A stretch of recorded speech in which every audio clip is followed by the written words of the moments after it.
sejam bem-vindos a mais um episódio de Mulheres no Audiovisual. Segunda-feira, feriadão, mas a gente não deixa a bola cair, continua falando sobre produção audiovisual e com mulheres incríveis. Vocês que estão aí conosco ao longo das semanas têm visto cada convidada, além de talentosa, que contribui muito com a produção audiovisual, né? Nós falamos a semana passada com Giane Figueiredo, direto de Portugal, falamos sobre figurino e tantas outras que já passaram por aqui, hoje não é diferente. A minha convidada também, logo de cara, já disse sim, eu aceito o convite, está super feliz em poder participar. Eu quero dar agora um recadinho para o pessoal que está aqui no Instagram, no perfil Mulheres no Audiovisual. Nós estamos ao vivo agora no Facebook, na página do TV Super Cinema. Nós estamos ajustando todas as coisas, os programas, para que a gente entre ao vivo também aqui com você do Instagram. Hoje, você corre aqui comigo no Facebook, na página do Super Cinema, aproveita e conhece o canal, conhece ainda os outros conteúdos que são postados ali toda hora, é uma TV mesmo que fala sobre mulheres no audiovisual e tantos outros assuntos. Mas hoje eu estou diretamente ao vivo com Joana Ramos aqui no Facebook. Então, estou te convidando para vir comigo aqui e para as próximas semanas nós estaremos ao vivo também aqui no Instagram, ok? Então, chega de conversa, porque o tempo é curto e o assunto é bem legal e comprido. Eu vou chamar Joana Ramos, a minha convidada da semana. Olá, boa noite.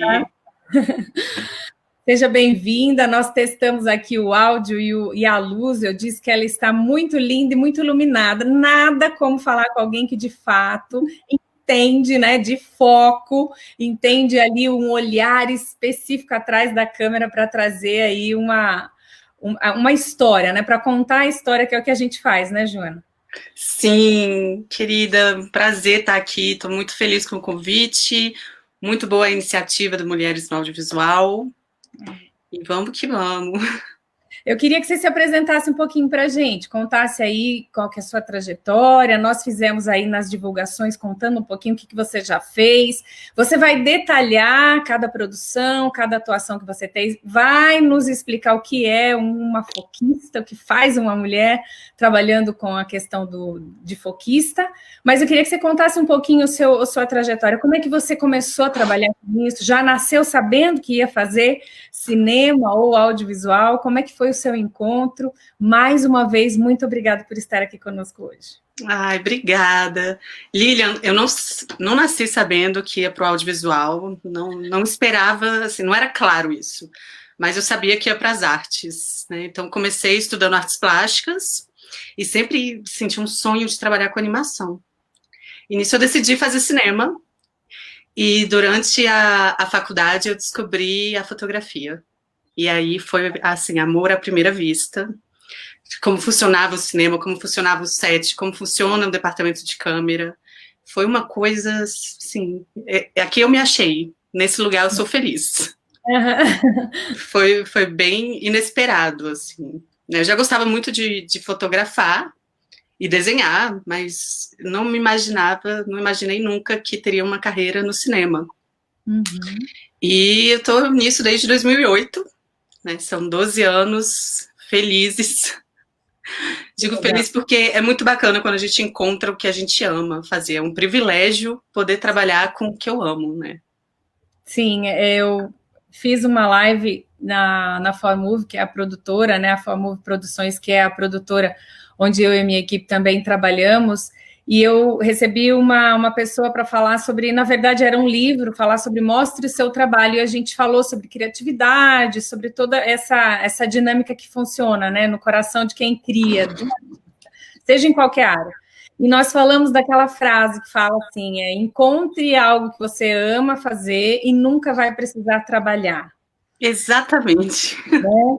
Mas, às vezes, as pessoas entendem que não tem trabalho, que não dá trabalho. Não é essa a tônica da frase, né? A frase quer trazer que você vai ter muito trabalho, mas não vai ser aquele peso, não vai ser aquele desânimo, não vai ser só para sobreviver em troca do dinheiro e acabou, porque a gente precisa de dinheiro para viver, para pagar conta, para, enfim.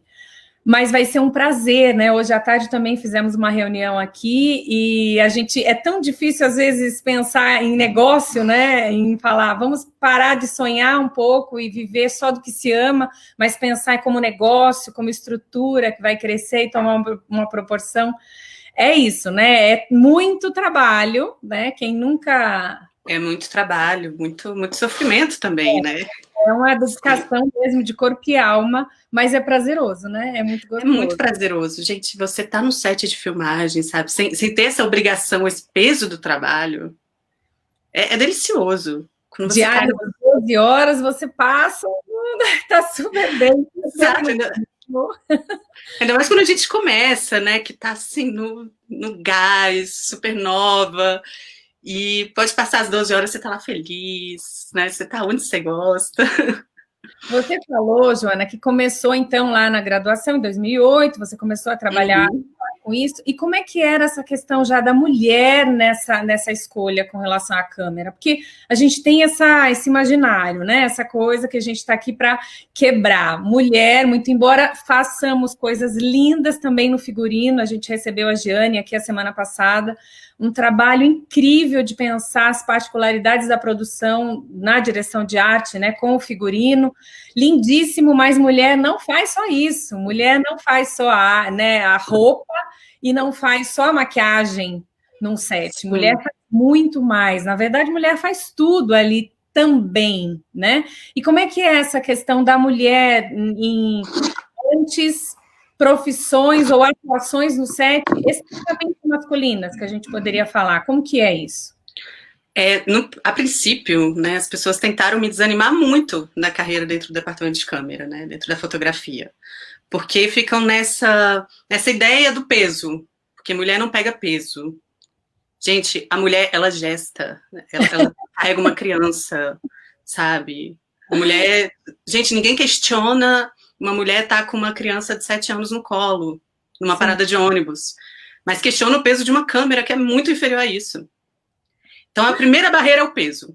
Eu falo, cara, mas você tem um jeitinho para direção, para assistente de direção, para produção, para arte, mas nunca para câmera. Uhum. E eu acho que isso vem muito, principalmente na minha época, assim, as coisas ainda bem que estão mudando, mas a coisa da representatividade, né? Sim, eu não via ninguém. Exatamente, se você pensar, não sei, se falar para qualquer pessoa, cinegrafista, vem a imagem de um homem. Sim. Né? Eletricista, imagem de um homem. Então, assim, a coisa da representatividade pegou muito, né? E, assim, aqui em Brasília, na época, me falavam de uma pessoa, que era a Dani Azuca, uma diretora de fotografia maravilhosa, inspiradora, mas era só ela. Eu fui, não sei, a segunda pessoa da nossa geração a trabalhar com câmera. Mas é isso, as pessoas sempre desanimam com esse discurso do peso, né? E que a coisa é assim, é um incômodo você ver uma mulher com uma câmera. Uhum. E, poxa, a gente não pode deixar de expressar o nosso olhar, de expressar, né, o que a gente ama, o que a gente faz, por conta disso. O peso nunca foi uma limitação para nós. Né? Claro, se você tem algum problema de saúde, pode ser. Uhum. Mas não é um limitante, né? Não é um fator que vai... A questão da dificuldade para uma mulher, no sentido de físico, também pode ocorrer com homem. Tem homens também que não conseguem, né, essas questões físicas. Não é isso que vai determinar. Mas você colocou num ponto muito incrível, que é a representatividade mesmo. Eu não me vejo, eu não tenho como ver que é possível que eu faça, né? Eu não tenho referenciais para me ver. Eu vi uma vez uma capa da revista, eu não vou lembrar o nome dela agora, uma CEO, uma executiva de altíssimo nível de uma grande empresa grávida. Uhum. Nossa, isso foi um boom de conversa, porque você vê que pode ter uma CEO de uma grande empresa gestando um filho, porque tem aquela história, né? Se você trabalha, você não pode ser mãe. Né? Então, aquela capa quebrou um monte de de paradigmas ridículos que você colocava como impedimento, né? E aí, sim, você foi a segunda aí dessa... Sim. E eu imagino como você já não foi referencial para outras mulheres depois disso, né? Isso é muito legal. Isso é É gostoso. muito bacana, assim. E trazer outras mulheres, falar, gente, é possível. Você quer trabalhar com câmera? Vamos trabalhar com câmera. Por que não? Então, eu tenho assim, essa militância de trazer as mulheres para a câmera, porque eu sei que o meu caminho não foi fácil. Tá. Assim, são várias pedras assim, no meio do caminho. Inclusive, produção que não quer te chamar porque você é mulher. Ah, porque o fotógrafo só quer trabalhar com homem, sabe? Tem várias questões, assim, que para mim e para outras mulheres. Ah, é porque essa produção tem que dividir quarto, aí não pode dividir quarto com homem. Gente, assim, foi um caminho muito árduo, né? Sim. Também essa coisa do peso e a coisa que a gente precisa ficar se provando o tempo todo. Você sabe mexer mesmo com a câmera? Você sabe acessar um menu de câmera? Você consegue pegar essa câmera? A gente se prova 10 vezes mais que os homens. Se para um homem entrar num departamento de câmera, gente, todo respeito aos meus amigos assistentes de câmera e fotógrafos. Claro. Mas o caminho é completamente diferente. Às vezes o cara é só sobrinho de alguém e falou, eu acho que eu gostei da câmera. Então vem pra cá. Não importa se ele é magrelo, se ele é gordinho, tipo, vem. E você já estudou e acessou um menu de câmera, né? Exato. Não importa, mas pra gente a aprovação é o tempo inteiro. Né? E assim, a minha luta é tornar esse caminho menos árduo para as próximas gerações.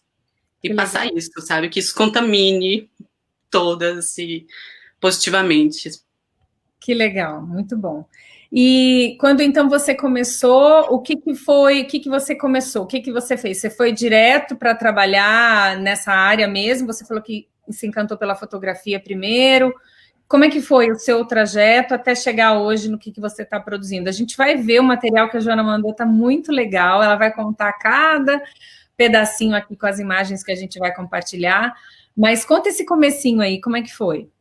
Gente, o comecinho mesmo é aquela coisa que você precisa estar em set, você precisa entender essa dinâmica, porque numa sala de aula, por mais que o professor tente ou a professora tente te explicar isso, é impossível, né?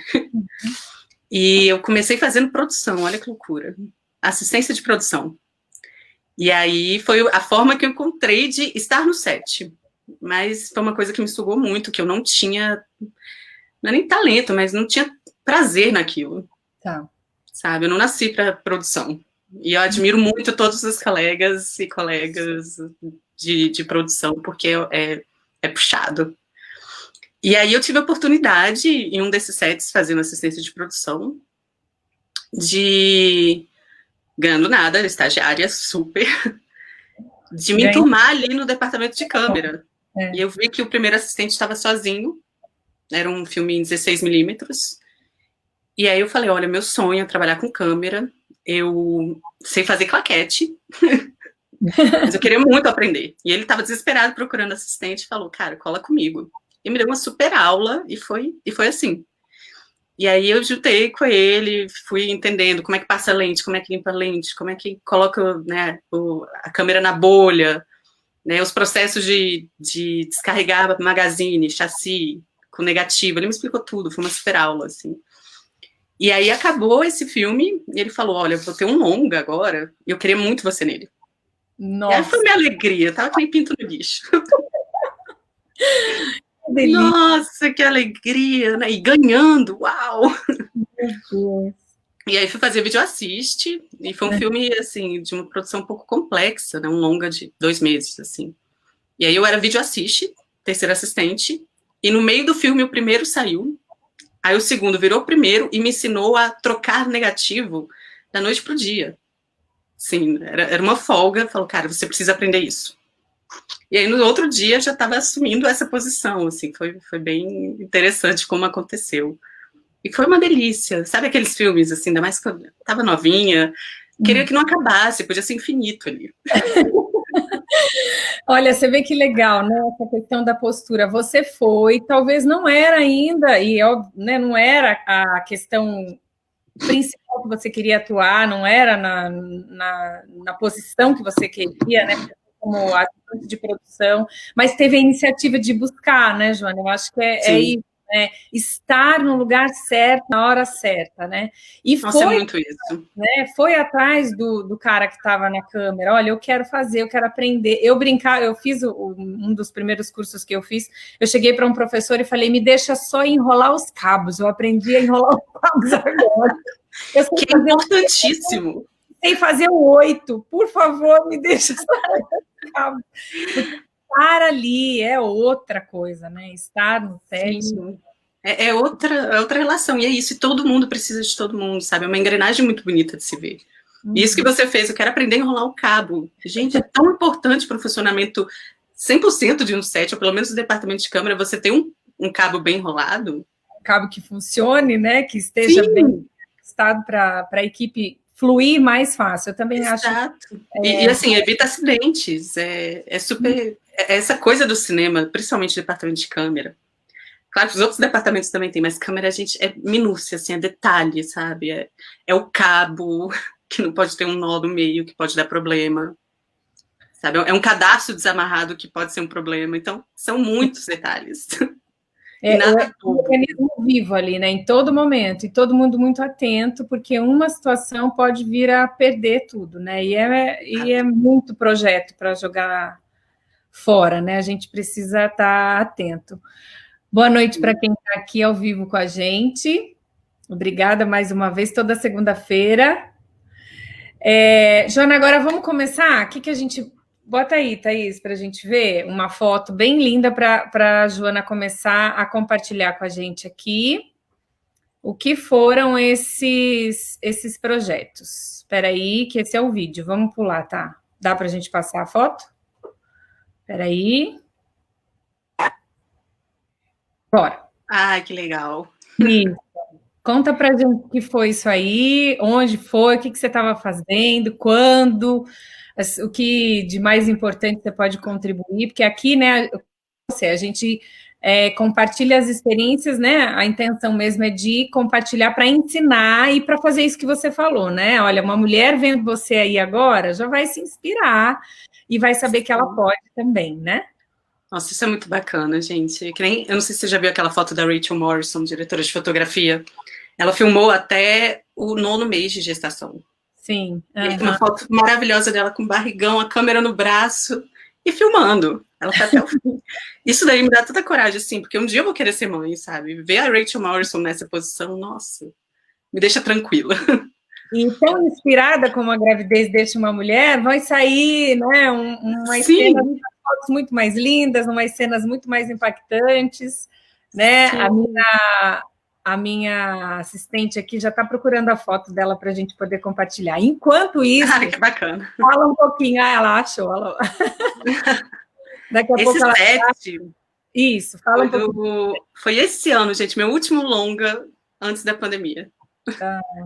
Que foi o Pastor e o Guerrilheiro, do José Eduardo Belmonte, que era fotografado pela Bárbara Álvares, diretora de fotografia. Ela é uruguaia, se não me engano, mas reside aqui no Brasil há alguns anos. Olha lá sua foto. Essa foto é maravilhosa, essa foto. Tá vendo? E é uma câmera de peso, é uma câmera de, né, profissa. Negativo. Então, tá vendo? E ela potente, é uma mão aqui e a outra apontando, é isso. Pois ainda só com uma mão ainda, faço. Super empoderadora, muito empoderadora.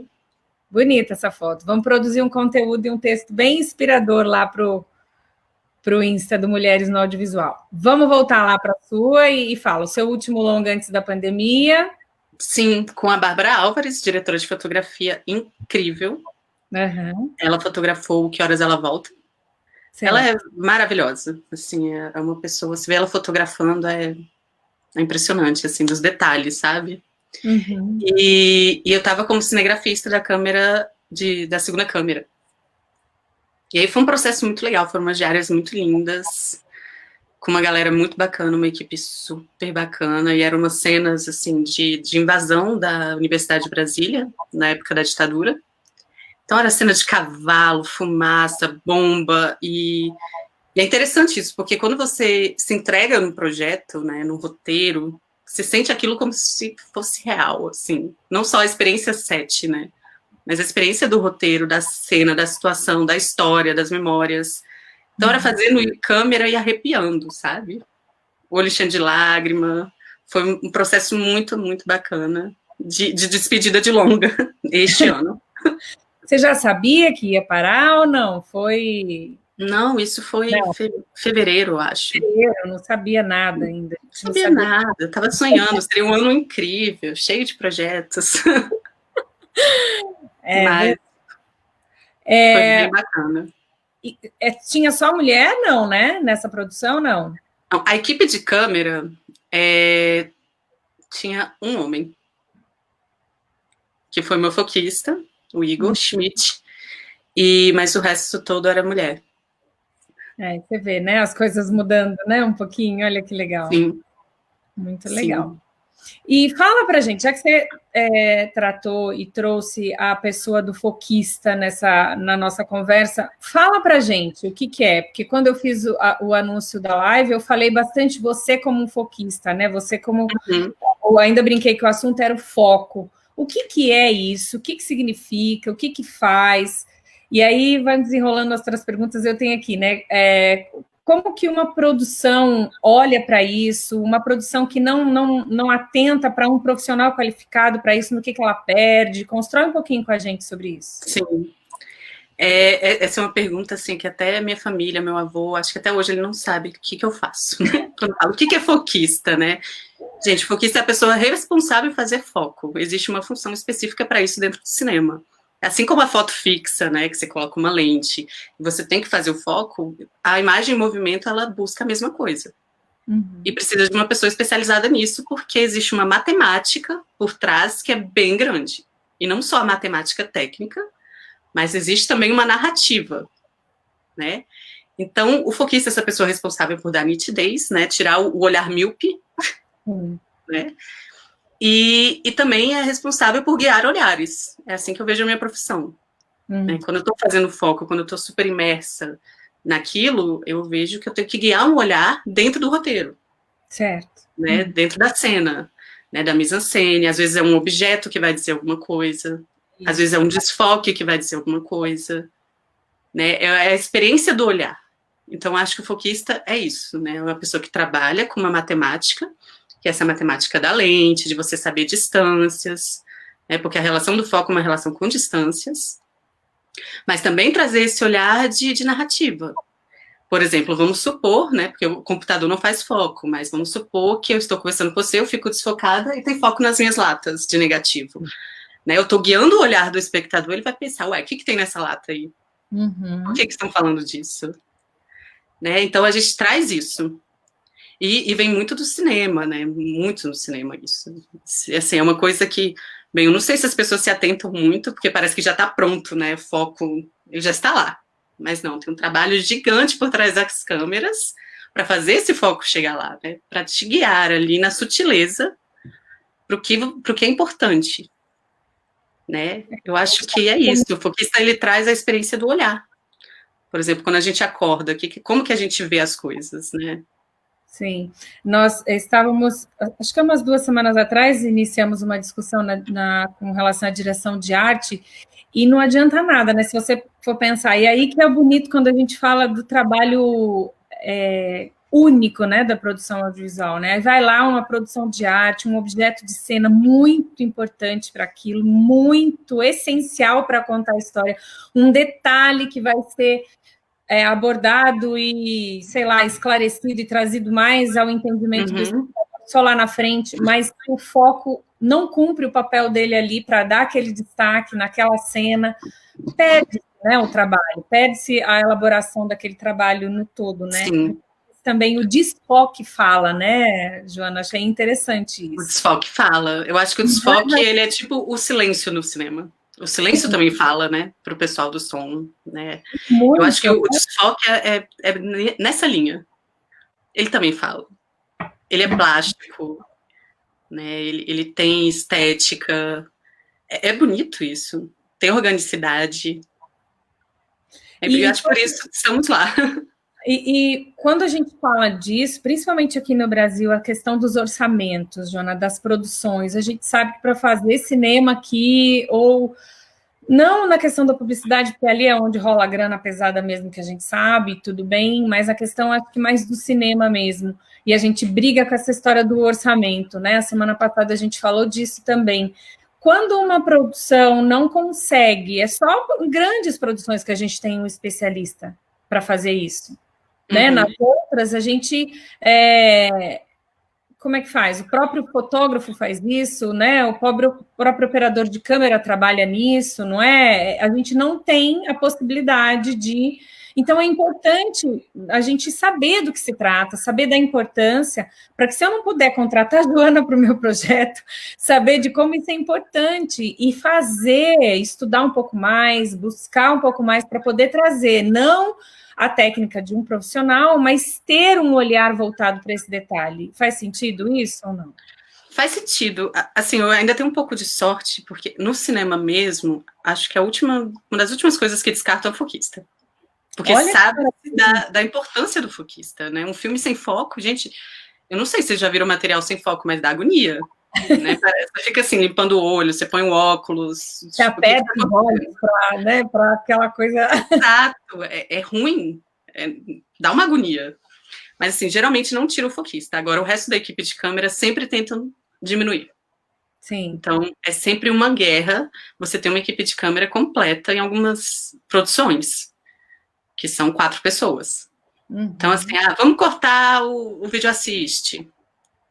É que acontece, o segundo assistente de câmera fica sobrecarregado, porque ele tem que trocar a lente, ele tem que montar monitor, e aí o primeiro assistente de câmera, que é o foquista, fica sobrecarregado, porque tem que cuidar das demandas de câmera e do foco. Eu costumo falar que a economia é burra. Sim. Porque se eu tenho demandas de câmera que poderiam ser do segundo assistente, eu tenho menos tempo para pensar foco. Tá. Então, assim, por exemplo, vamos supor um plano sequência, ele tem todo um estudo de foco, né? As marcações, e entender como vai funcionar. Se eu não puder assistir um ensaio, se eu não puder estar ali nesse momento, eu vou perder muita coisa. E eu vou ter que pedir ensaio. O ensaio é tempo. E tempo é dinheiro. Tempo é dinheiro, Eu entendo quando você diz da economia burra, então, né? Porque vai atrapalhar, vai de alguma forma vai fluir do jeito como poderia fluir, né? E sobrecarrega. E se sobrecarrega, isso implica na qualidade do filme. Sabe, uma coisa é você ter uma equipe completa, você vê que eu, quando estou com a equipe completa, meu trabalho está ali pro foco e é só isso. Sabe? Tipo, vou me preocupar só disso. Não vou me preocupar se tem bateria carregando e outras coisas, né? E a entrega é maior. Eu imagino, mas a gente vê que a realidade é bem essa aí, não é ainda? É que você acho que já é uma super profissional, já está lá, só trabalhando em grandes produções, né? Eu trabalho, olha, se eu gosto do projeto, eu topo. Sim. Eu sou meio assim, se for grande produção, ótimo, se for uma produção guerrilha, vamos também. Mas eu tenho que acreditar, eu tenho que estar afim de fazer aquilo, né? Mas, claro, o que acontece, por exemplo, agora tem uma mudança no mercado com a onda filmmaker. Tá. Né? Uma pessoa que faz, né, essa coisa de filmmaker, guerrilha, geralmente ela não vai ter um foquista, nem um segundo assistente de câmera, ela vai sozinha, né? De repente nem cara de som, assim, ou nem uma mulher de som. Então, tem essa coisa nova no mercado que derrubou um pouco, mas que você vê no produto final que é diferente. É diferente, exatamente. É completamente diferente. Pode até estar surgindo, mas é para uma outra situação, é um outro produto que vai ser entregue. É um outro produto. De outra forma. Então, não é nem, vamos supor, não é nem ameaçador, não tem nada disso, né? De fato, é só um novo produto que você vai ver a qualidade no final, né? Seja ela melhor ou pior ou adequada para aquele sentido que foi produzido. Todas as fotos aqui que a gente está agora são do mesmo projeto, do Não, mesmo... essa do meio foi o meu último projeto mesmo desse ano. Que foi, assim, dias que antecederam a pandemia. Tá. Seria lá no Chile, na Praça da Dignidade, em Santiago. Estava filmando, nesse momento, protestos. Tá. Porque desde outubro do ano passado, teve um estalido social no Chile, né, que as pessoas estavam muito insatisfeitas com o governo, e, infelizmente, o Estado lida com manifestações de uma forma muito, muito violenta, né? Então, isso daí era um meio de uma... Eu não gosto de usar a palavra guerra, mas é basicamente isso, assim, né? Da polícia contra as pessoas que estão no seu livre direito de manifestar. E aí a gente estava filmando um documentário que chama Latino-Americanas, que era sobre a marcha do 8M, em Santiago, que reuniu 2 milhões de mulheres. Era um mar só de mulher. Uma coisa incrível, assim, de arrepiar. E a gente foi filmar isso e tivemos a notícia da pandemia, que tinha chegado lá, tinha chegado no Brasil, o Chile entrou em estado de sítio, e foi bem desesperador, assim. E a gente teve que voltar correndo. Não, né? Não conseguiram concluir todo o projeto. Concluímos. Concluíram? Concluímos. Foram 2 semanas, mas a gente ainda teria mais um tempo para pegar mais coisa. Quanto mais material, melhor, né? Sim. Mas a gente conseguiu fechar. Com o que tinha mesmo. O que tinha, que é muita coisa, muito, a gente tem muito material. Ah, que legal, que maravilha. Isso foi 3 semanas. A próxima aí, olha só. Ai, que bacana. Esse filme foi maravilhoso, assim, a equipe de câmera, exceto o diretor de fotografia, mas toda a equipe era primeiro assistente, segundo, terceiro, e logger, eram só mulheres incríveis, talentosíssimas. E eu estava fazendo, nessa foto à esquerda, eu estava fazendo câmera, né, e a gente estava nesse processo de montar, acertar as coisas, mas esse filme eu fiz câmera e fui foquista. E foi muito bacana, porque a última diária nossa teve um plano sequência de 10 minutos. Nossa! Gente, foi maravilhoso, assim, eu adoro desafio, né? E para um foquista, um plano sequência de 10 minutos rodando uma casa inteira, é uma coisa deliciosa, assim. E é isso, é você pensar poesia, o ator tem que estar em foco, né? Tem várias situações acontecendo em 10 minutos. Muita coisa a ser contada, né? O nome do filme é O Infinitas Terras, do Cauê Brandão. O filme 1917 foi assim, a tônica dele foi toda dessa sequência interminável, que depois eu fui assistir de novo, eu falei, não, eu preciso achar um corte. Onde está o corte? Que é impressionante o que eles fizeram, né? Imagina. Muito bacana. E eu achei legal que o fotógrafo, quando ganhou o Oscar, o agradecimento dele foi ao foquista. A coisa mais linda, eu quero agradecer o meu foquista. Saber que realmente, imagina um filme todo plano sequência, é um desafio enorme. Porque dirigir a câmera ali, né, olhar a cena, tudo bem, mas e essa narrativa toda, né? Toda essa elaboração que precisa mesmo ter esse olhar diferenciado. O que mais tá aí pra gente? Que a próxima... E você já estava de máscara aqui, ó. Essa já é a retomada, né? Essa é no Chile, essa é a direita. É do Pastor Guerrilheiro também, né? A cena que eu te falei que explodia bomba, que passava cavalo, que estava super emocionada. E a esquerda foi no Chile, num dia de protesto, assim, que foi muito, muito tenso pra gente, porque a gente foi encurralada pela polícia durante as filmagens, né? E, assim, à toa. Então, tentava fugir de um lado, chegou polícia, gás lacrimogênio, e essa coisa do documental, que você quer registrar isso, e ao mesmo tempo, às vezes, você esquece que você está no risco também, né? Sim. Mas foi bem intenso, e assim, com proteção nos olhos, porque muita gente foi vítima de bala de pressão. Sim. Então, mais de 600 pessoas tiveram trauma ocular no Chile. Meu Deus. Assim, de perder um olho, ou ter uma porcentagem grande da visão. É bem triste, assim. Então a gente tinha que estar totalmente protegida, e fomos para a guerrilha. E é meio essa questão, não jornalístico, né, mas tem esse apelo, né, o que você falou. Eu não posso esquecer que eu estou ali e tem o risco envolvido, mas eu quero capturar eu quero contar essa história da forma mais real possível, né, eu não quero deixar passar. Imagina a tensão. Dá para ver na foto ali a fumaça. Sim. Toda do cenário ali, mas você tá linda nessa foto. Oh, obrigada. Uma foto muito bonita mesmo. Tem uma história. Tem uma história no fundo para contar, né? Sim.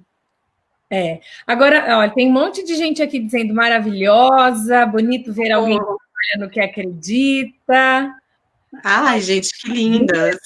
Falando, te mandando um maravilhosa. Que legal. Seja muito bem-vinda, querida. Um beijo a todas. Me conta, o que foi o mais desafiador para você na questão técnica mesmo? A gente já sabe essa questão da representatividade, essa questão de ter sempre que se provar, mas você, Joana, ali na atuação, assim, o que é mais importante para você nessa busca pela ideal narrativa, do olhar certeiro? O que é que você, mesmo às vezes acumulando talvez então outras funções em razão de uma equipe mais enxuta, agora com o retorno também, né, da pandemia, a gente vai ter essa realidade por conta de menos gente trabalhando ali, né, por questão de segurança, mas o que de fato mesmo você coloca seu olhar e não pode faltar na atuação como foquista? O que você acha que é o mais essencial, assim, o mais importante? Tempo. Tempo. Muitas vezes a gente acaba sendo prejudicada pelo tempo. Tá. Né? Eu gosto de ter um tempo que não é uma coisa enorme, mas de entender a situação, entender um ensaio, entender um movimento de câmera. Às vezes, assim, tem situações que são no freestyle, que eu também gosto. Mas tem outras situações que se tornam impossível. Assim, que se torna humanamente impossível. E demanda tempo. Então, às vezes, faz falta também. Acontece muito das pessoas terem conhecimento a respeito do foquista, como trabalha isso, como é a matemática, para entender a questão do tempo. Uhum.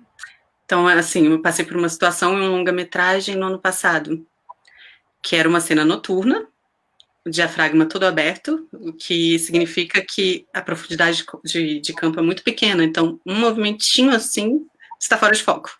Sim. Então, noturna, diafragma aberto, o fotógrafo não acertava a marca, toda hora era uma coisa diferente, com câmera na mão, plano de sequência, e os atores não acertavam marca. É humanamente possível acertar esse foco. Entendi. Então, uma coisa que eu pedi, gente, eu preciso de tempo, eu preciso entender o movimento do fotógrafo, eu preciso entender o movimento dos atores. Então, eu precisava de alguém que estivesse ali para coordenar isso. Uhum. Porque isso interfere diretamente no meu trabalho. E, assim, um foquista, ele assina com foco, sabe? Eu assino com foco, por isso eu trabalho até hoje. As pessoas olham o filme e falam, cara, que lindo. Pô, a Joana fez foco, que bacana. Sim. Se você vê um filme desfocado, você vai olhar o foquista também. Vai falar, cara, o que aconteceu? Né? Verdade. É o seu trabalho ali, né? É o meu trabalho. E é como eu assino. Né? Se faço um filme fora de foco, eu vou ser lembrada por isso. Uhum. Ainda mais sendo mulher, que também tem essa questão da aprovação, né? Que você está sempre se provando. Então, para ter excelência no meu trabalho, eu preciso que as coisas sejam organizadas também, né? O foquista trabalha, ele entra já ainda na pré-produção ou não? Ele só entra na pré já, para estudar toda.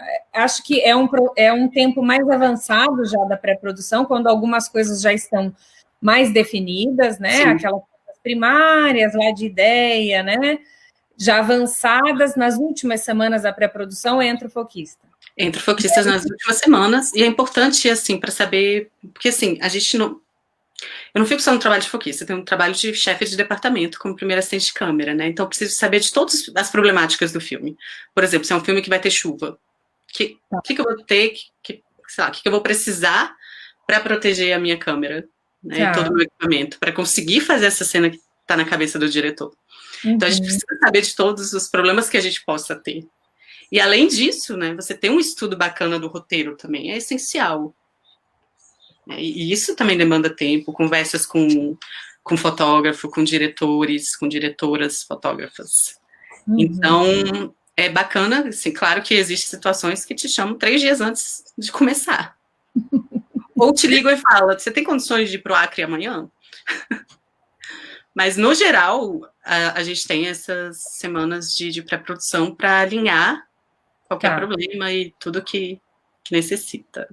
Até mesmo para você conhecer essa narrativa e poder entender quais seriam as cenas que você vai precisar desse maior tempo, de você precisar desse maior ensaio, dessa maior complexidade que vai ter, que essa matemática fluir com mais calma, né, e mais tranquilidade, para daí as coisas acontecerem, né? Então, não dá para entrar. É que a gente vai, né? Pode ir para o Acre, tá calor ou tá frio? só me sinaliza. Que horas? Você passa aqui ou eu te encontro no aeroporto? Enfim, acontece, né? Porque nem tudo é o romance lindo e perfeito. Claro. A gente também lida com as surpresas, que também são legais, né? Que aparece assim, olha, vamos fazer um plano assim. Surge do nada. Acontece, acho que... E melhora, né, o profissional, né? Você desenvolver um projeto desse jeito, imagina, você desenvolve o pior, você vai desenvolver qualquer outro, né? Depois é mamão com açúcar, né? E é interessante isso também, né? Da coisa ser orgânica, porque senão engessa, né? Eu acho que pode engessar muita coisa. Né? Sei lá, às vezes, com o tempo, você vai sentindo, cara, não era isso que eu queria no roteiro, né? Vamos tentar um plano assim, bacana. Mas se puder evitar algumas surpresas, né? Tipo água, para a câmera, é essencial, né? E a relação dos outros profissionais em ouvir a questão do foquista, né?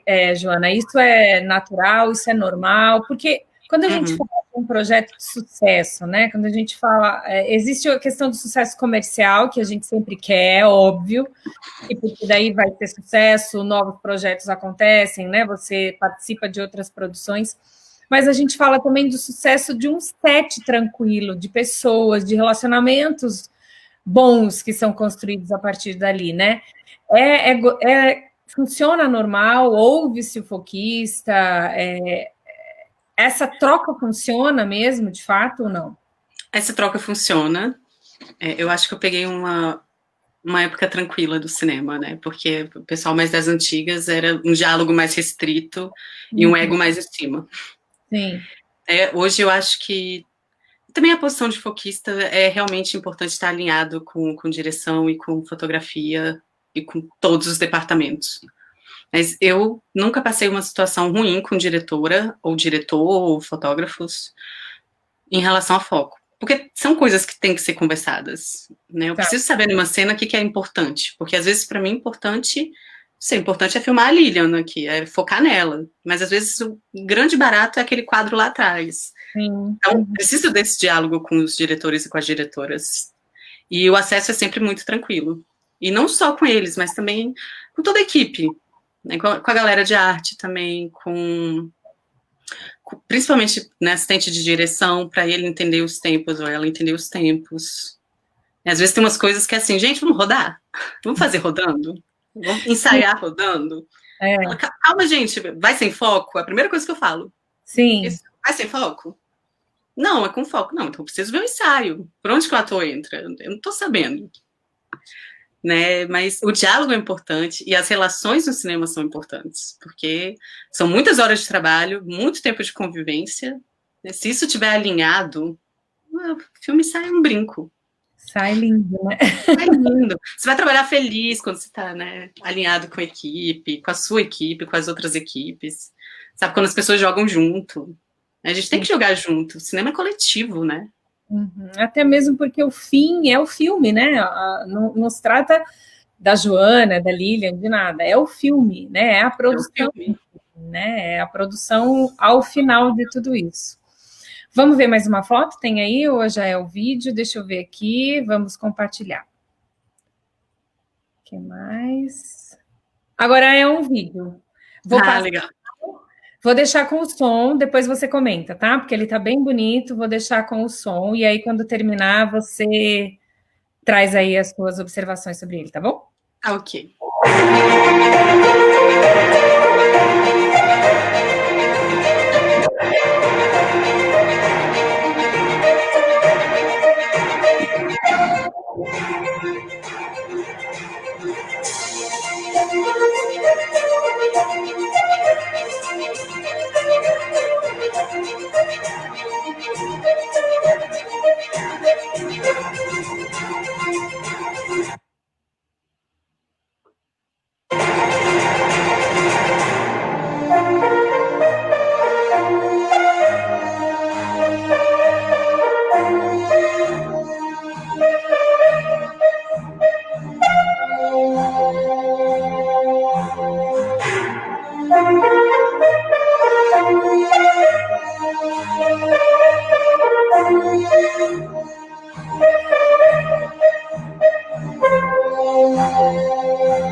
Ai, eu amei tudo, mas a música tá linda também, a trilha tá muito Bacana. linda.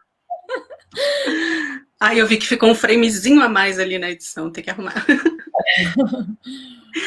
Gente, é muito bom rever os trabalhos que a gente faz, assim, é tanto carinho, tanta história. Cada filme tem um filme, né?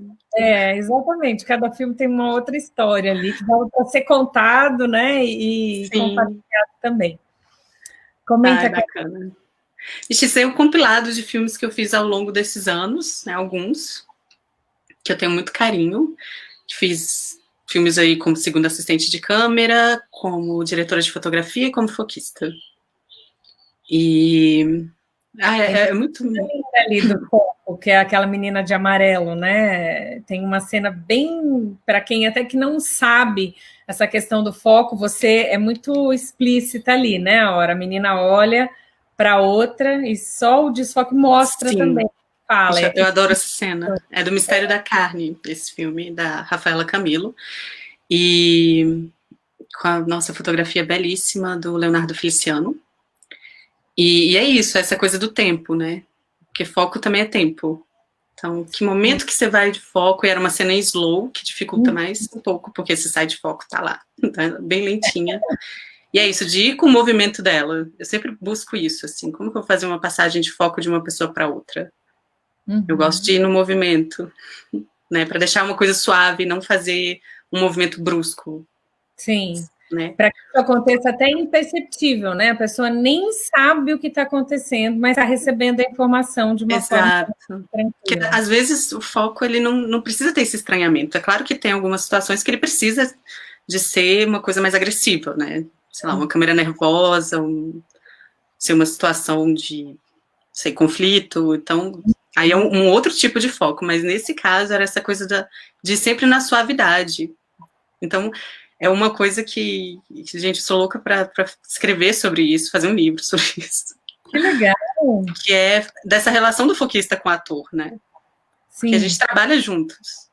Assim, não só com a fotógrafa e o fotógrafo, mas com o ator também. Você tem que estudar o movimento do ator. Tem ator que gosta de ir mais para frente. Então, você já sabe que ele vai estar sempre mais intencionado. Isso aqui é uma diferença gigante para o foco. Que às vezes ele tem uma jogadinha de corpo, enfim, a gente trabalha muito com a atuação, né? E é isso, assim, de sempre estudar. Eu acho que atuação e foco caminham juntos. E a nossa própria atuação como foquista também, né? Que é uma coisa que eu tenho puxado muito nas lives que eu tenho feito no Foquista em Foco, que a gente acaba tendo que atuar quando a gente está do lado da câmera, para não intervir na atuação do ator. Se, por exemplo, se o ator tá ali pertinho chorando, se eu erro o foco, sei lá, qualquer coisa acontece na câmera, eu faço uma cara assim, o ator já acha que é com ele, sabe? Então, assim, você tem que ter uma cara de nada. Sim. Sabe? Uma concentração máxima. E é muito bacana esse trabalho, assim, com atores do foco. Então, você, por favor, comece esse projeto, que quando o seu livro estiver pronto, a gente tem outro encontro para contar do livro, para sim. Olha que legal, muito legal. E, olha, a gente não consegue entender a profundidade que é, né? A gente só acha que é um ajuste, simplesmente, mas não, olha o detalhe de tudo, né? É muito bonito. A arte toda de produzir, de contar histórias é encantadora. Tem um outro vídeo para a gente passar.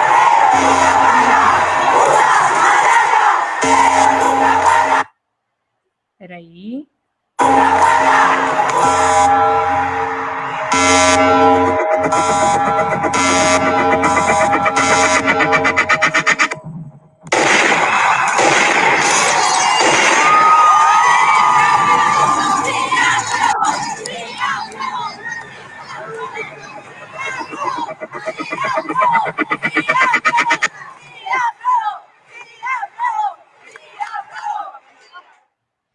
Esse é aquele das 2 milhões de mulheres que você comentou? É esse.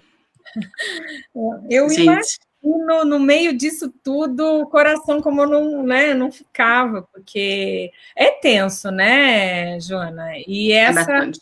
desejo de capturar isso da forma mais real possível. Sim, e aí já foi um outro setup esse de trabalho, né? Que a gente já vai sozinha com a câmera, sem condições de ter um foquista. Tá. E, e eu acho que o foco ali é a extensão, tanto foco como movimento de câmera, é a extensão do que você está sentindo mesmo e para onde você acha que seu olhar tem que ir. Mas foi muito forte. No dia que a gente chegou no 8M, que tinha essas 2 milhões de mulheres, foi a situação mais segura que a gente teve de rua, assim, filmando. Porque eram duas mulheres.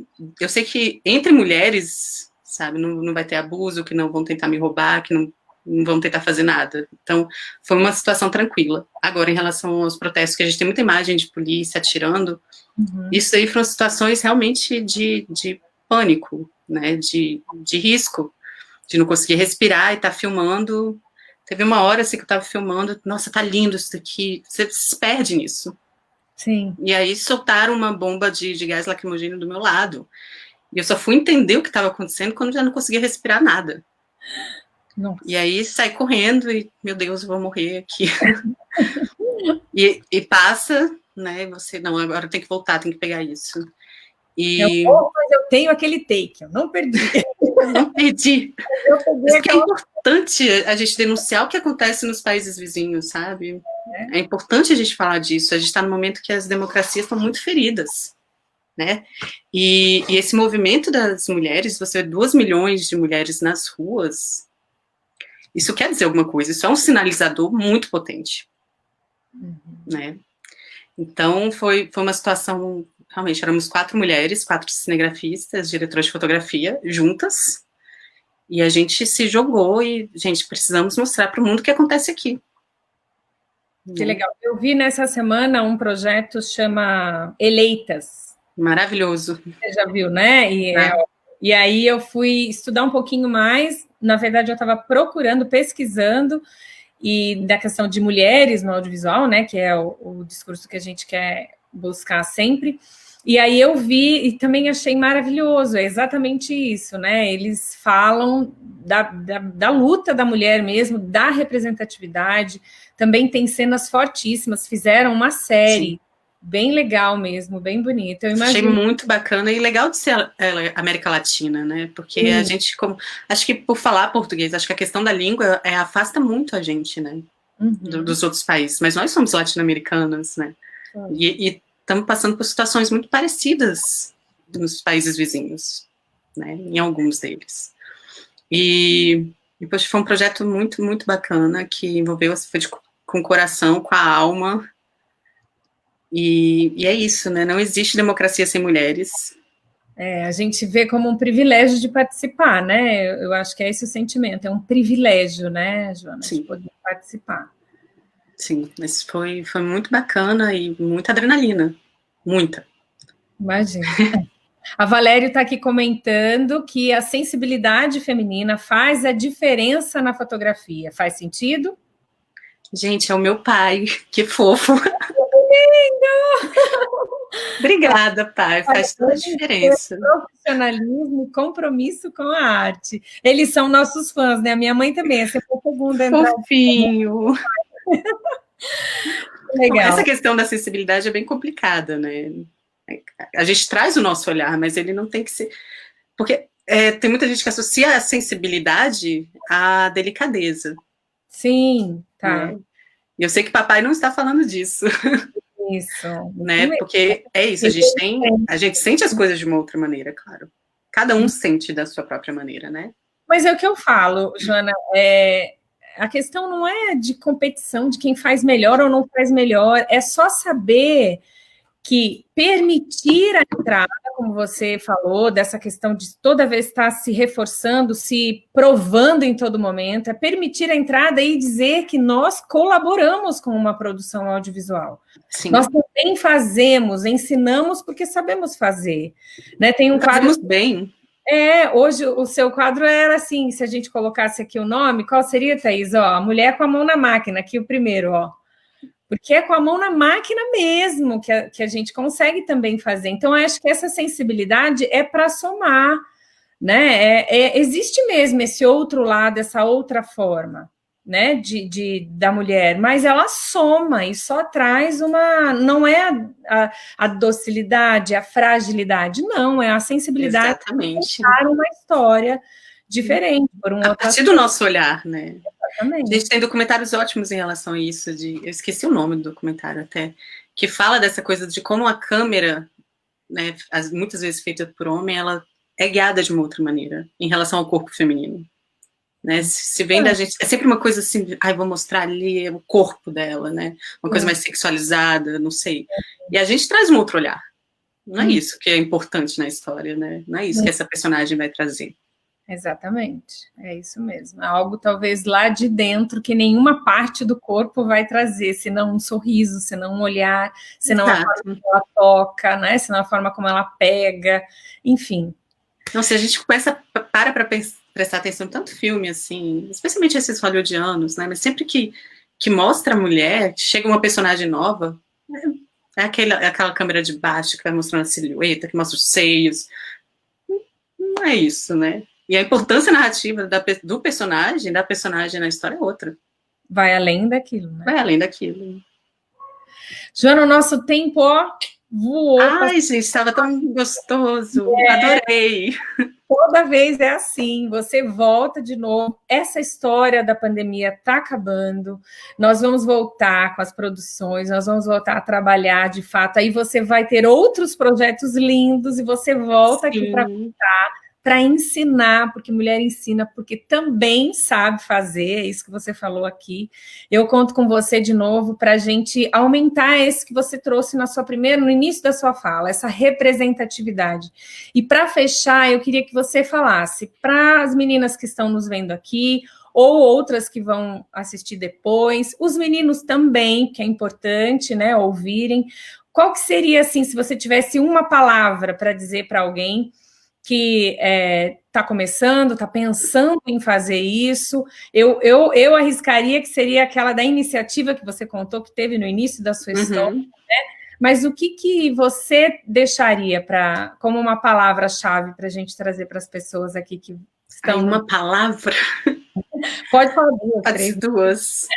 Mas não desistir. Não desistir quando tentam te desencorajar. Falando assim do meu departamento, não desista. Sabe, busque outras mulheres. Sim. Sabe, porque nós estamos abertos. Eu sempre falo, gente, meu canal é sempre aberto. Sabe, se você quiser trocar ideias, se tiver dúvida, porque isso é importante, educar é importante, ensinar é importante, e ensinando a gente aprende um monte. É isso, não desista. E sonhem alto. A gente tem que sonhar alto. Ai, Joana, para que falar isso para mim? Para mim não dá, não pode falar isso. Hoje a conversa aqui a tônica foi essa.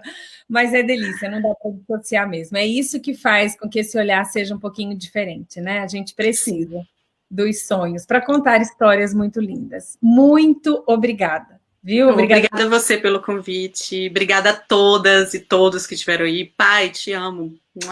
Valéria, obrigada, viu? Eu não sei, eu não vi meu pai, mas vi minha mãe. Obrigada pelo apoio, né? Vocês são os maiores fãs e a gente curte muito esse apoio, né? Que seria da gente sem eles. Sim.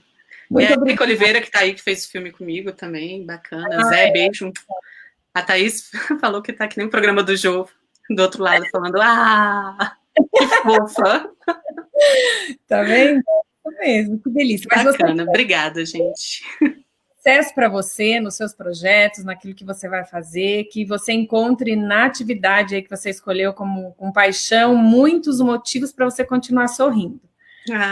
Obrigada, para todas nós isso. Para todas nós. Obrigada, viu? Vocês que estiveram aqui conosco, mais uma vez, obrigada. Segunda que vem, a gente tem uma conversa com a Evelyn Santos. Nós vamos falar sobre um projeto dela lindo. Tem a Elisa Tolomelli também, que vai vir conversar com a gente. Tem um monte de mulher já agendada, engatilhada, para a gente conduzir aí a conversa sobre as mulheres no audiovisual.